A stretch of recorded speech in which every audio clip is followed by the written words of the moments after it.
So, we are starting with a new chapter today. The chapter is about chemical control and coordination.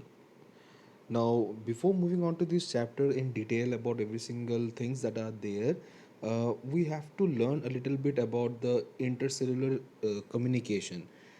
Cells they exchange chemical among themselves, means like one cell to another, and by that way they are usually communicating with each other.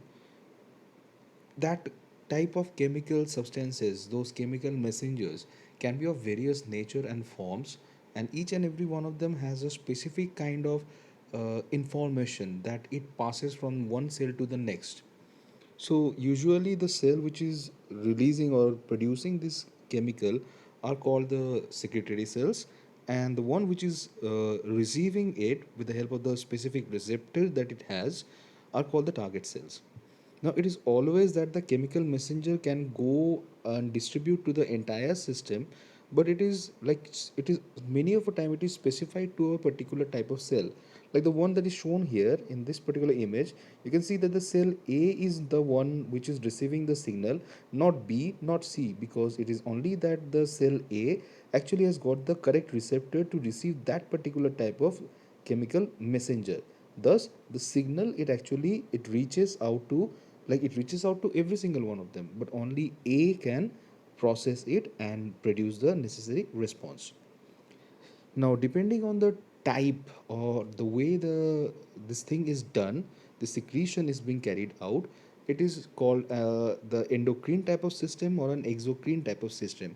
Or to be specific, those secretory cells, they sometimes form a group of a tissue, and this tissue itself is considered as a gland, and that gland can be either of endocrine type or an exocrine type.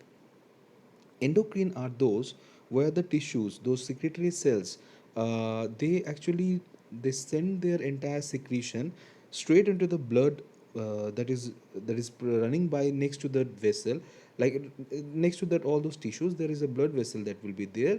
This entire secretion, it goes straight into the blood, and the blood carries this signal to the target cells. Means it actually is the one responsible for the diffusion or actually transmission of the signal, those particular signal from the secretory cell to the target cell. Exocrine, on the other hand, it actually secrete whatever its like secretion is there, it produces and it actually sends it via a duct system. Means there will be a pipe or a duct system that will be there, which is responsible for transfer of this whatever secretions are being made to the distinct target cell region. So in a way, the endocrine system, it works like the place where the secretory cells are present and the place where the target cells are present, they can be very far apart, because blood can transmit the signal to the entire body all around. Whereas exocrine usually works very close to the secretory cells, and the target cells are very close to each other, because there is only the presence of that duct which connects these two types of tissues or two types of cells. So hence they work at a localized region. Endocrine works in the distant region. In the formation, it is usually from the epithelium. So what actually happen is the epithelial cells, they form this invaginations, and that invagination, if it sustain itself exactly like that, then the distal end of the invagination big transform itself into the secretory cells producing the secretion, and the parietal end, the top end, is what actually forms this, or actually it can be called the proximal end also. It actually the one which forms this duct by which this entire secretion can be possible. Whereas in case of endocrine system, the those cells, those like invaginated cells, they completely detach itself from the main body, the main epithelium layer, and hence the entire distal unit which was supposed to transform into the secretory cells, here we find that the entire set is made up of that only, and so the entire thing becomes the secretory cell unit. Finally, blood vessel will be there capturing all these secretions, and means is responsible for the transport of or transmission of this signal to the specified location. Now, there is actually another like means of communication that also exist in our body.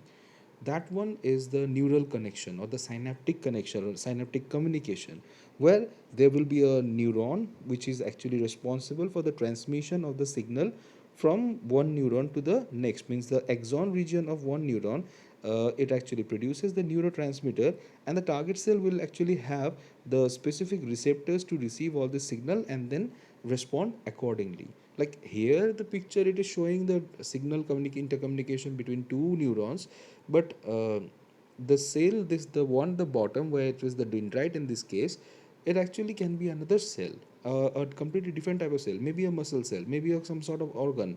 It can be anything, and they will have the specific receptor to receive that neurotransmitter and then respond accordingly as the synapse is sending the signal.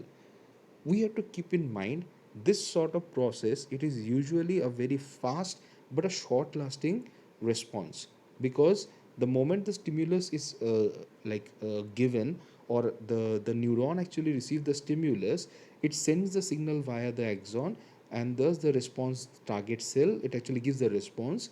But the response will be immediate, very within fraction of seconds the response can be there, but it will be a short lasting response.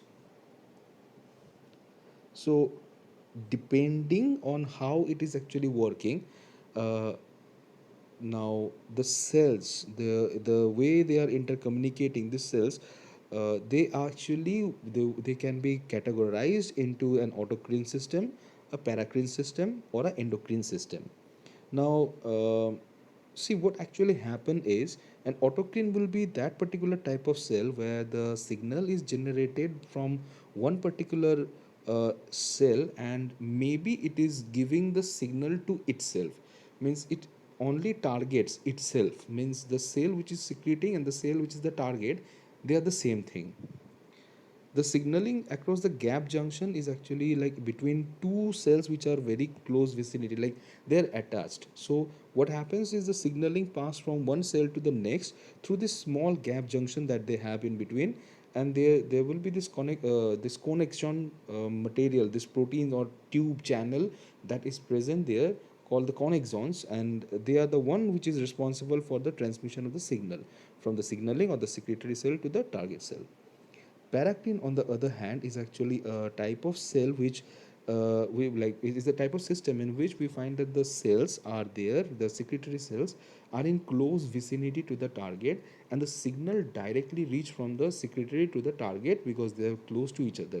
There is no need of any kind of transporting medium like that of the blood, which we can see in the case of endocrine. Actually it happens that the signal is being carried by the bloodstream and then it reaches the target, because the target cell are farther apart from the secretory or the signaling cell.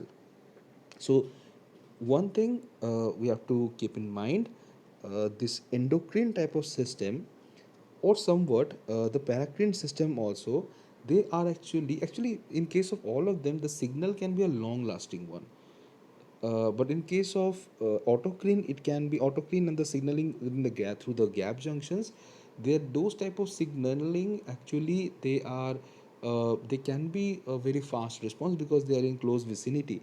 But paracrine and endocrine can be a little bit slower on the end, where the endocrine is actually going to be the slowest one because it needs to pass through the transporting medium, the blood, and it will be the slowest one, the slowest response, but it is a long lasting response. And usually it is seen that in case of all of them the signal is actually a long lasting response. So unlike the synaptic response, this one will be slow but long lasting type. Now, all these endocrine systems, actually endocrine glands that we were talking about till now, these endocrine glands are actually form of the endocrine system in the human body, both in male and in the female. We have different set of specific organs that are there in our body at different location. Each and every one of them is responsible for production of certain sort of chemical messenger which is named as the hormones, and these hormones are responsible for carrying out various kind of processes, regulating various kinds of metabolic process, growth control process, development process, many things in our entire body. So, talking about the different types of endocrine glands that exist, we have the pineal gland, the hypothalamus, the pituitary, residing in our brain. It is like out of them, the pituitary is considered as a master gland because it controls the entire, regulates the function of entire rest, all different kinds of hormonal glands that are there in our body. We have a parathyroid gland present right behind and beneath the thyroid gland, where the thyroid itself is actually another gland, definitely. Um, Thymus is actually a gland which will be found present in the aortic arch, right, where the aorta actually it makes the arch like turn on top of the heart, so the base of the heart as it is called. So it is right that around that particular region we will find this thymus gland is present. Heart is also a type of endocrine system because it is responsible for production of certain specific hormonal signals which transmit to the entire body and being like it regulates the function of like controlling vasodilation and some process like that in our body. Then we have stomach and the liver also responsible for production of little bit of hormones from there. Then we have the major gland which is the pancreas, the largest endocrine gland we can say. And then we have the this like two glands which are present on top of the kidney called the suprarenal gland or the adrenal gland, which are also like endocrine glands, a pair of endocrine gland that is present in our body.